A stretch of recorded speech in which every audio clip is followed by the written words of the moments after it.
করবো ইঁচড়ের তরকারি। আমাদের গাছে ইঁচড় আছে, ইঁচড়টাকে আমি কেটে নিচ্ছি। ইঁচড়টাকে কাটছি, দাঁড়ান। বড় একটা সুন্দর ইঁচড় আছে।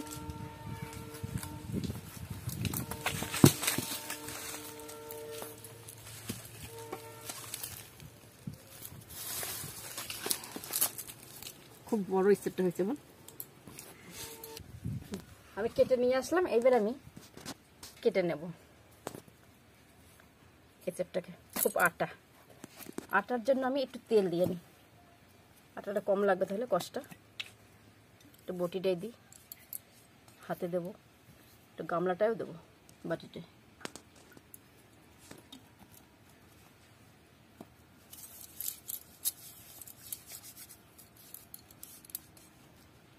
এবার আমি কেটে নিচ্ছি, খুব কষ বেরোচ্ছে।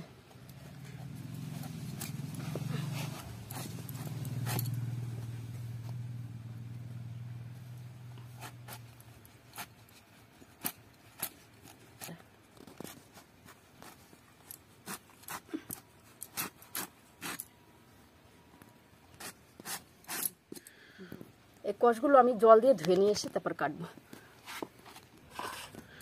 আমি সবগুলো ধুয়ে নিয়েছি, কষটা অনেকটা ছেড়ে গেছে। এবার আমি কেটে নিই তরকারিটার মতো।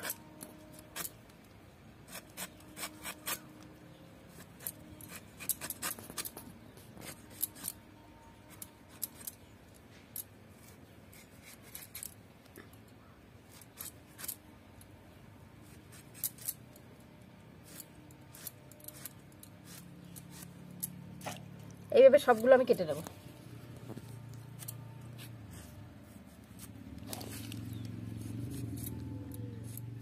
আমার সবগুলো কাটা হয়ে গেল। গোটা এঁচড়টাই আমি কেটে নিয়েছি, অনেকটাই হয়েছে। বেশ গাছের টাটকা এঁচড়, খুবই সুন্দর লাগবে খেতে। এবার আলুও দেবো এর ভিতরে। আমি আলুটাও কেটে নিই।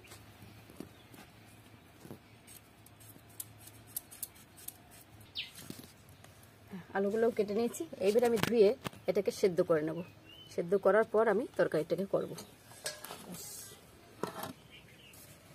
আমি এঁচড়গুলো সেদ্ধ করে নিয়েছি, সেদ্ধ করে এই ফুটো বাটিতে ঢেলে দিয়েছি, জলটা পড়ে গেল। এইবার আমি রান্না করব। কড়াইও গরম হয়ে গেছে, তেলটা দিচ্ছি। অনেকটাই তেল দিতে হবে, মানে এটা নিজস্ব স্বাদ নেই, স্বাদ করতে হবে মশলা দিয়ে।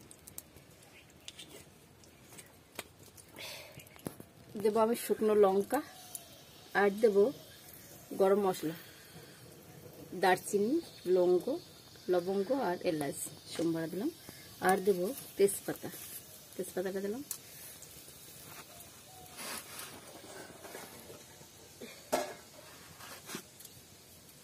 দেবো পেঁয়াজটা।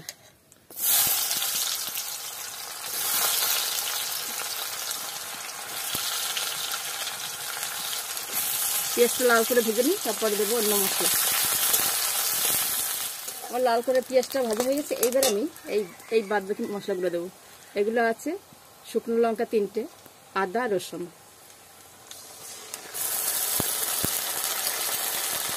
একটু ঝাল হবে, ভালো লাগবে খেতে। মাংস টাইপের লাগবে, ভালো করে খাসির মাংসের মতো রান্না করবো, খেতে ভালো লাগবে। এইবার দেবো আমি হলুদ দেবো।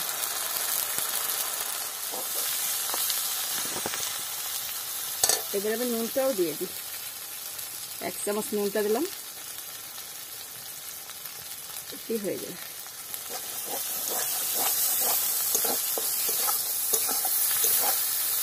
দেবো আমি টমেটো কাটাটাও দিয়ে দিচ্ছি।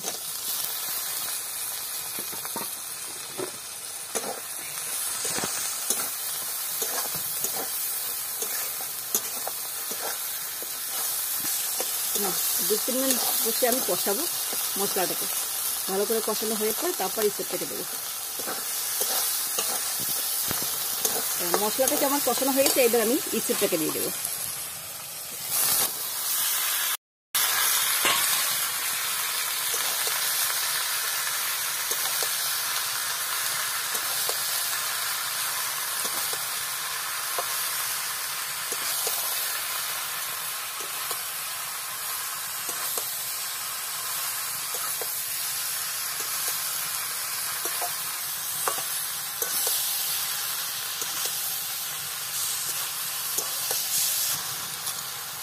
আমি দেব 1 চামচ ঘি।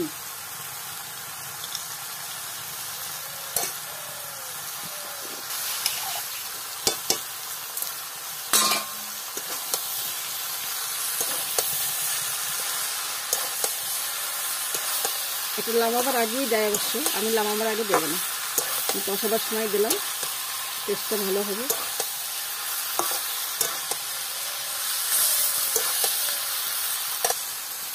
আমি ঘিতে দিয়েছি কেন, মানে একটু খাসি খাসি গন্ধ আসবে, ওই জন্য ঘিতে দেওয়ার কারণে ভালো লাগবে খেতে।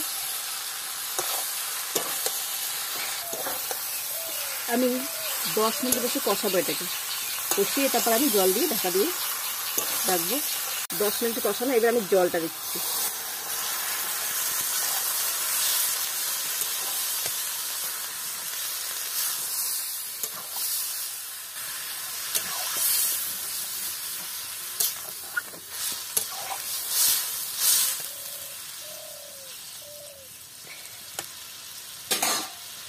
এবার ঢাকা দিয়ে দিই, ফুটুক, তারপর নামিয়ে দেবো।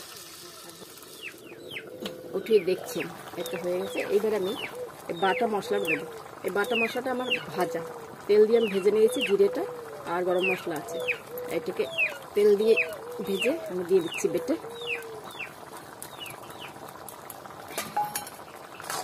ভাবতে পারেন তেল সবসময় ভাজা মশলা কেন ব্যবহার করে, খুবই সুন্দর লাগে ভাজা মশলাটা দিয়ে রান্না করলে, টেস্টটাই আলাদা হয়। এবার আমি 2 মিনিট পরে নামিয়ে দেবো মশলা দেওয়ার পরে। হয়ে গেছে আমাদের ইঁচড়ের তরকারি।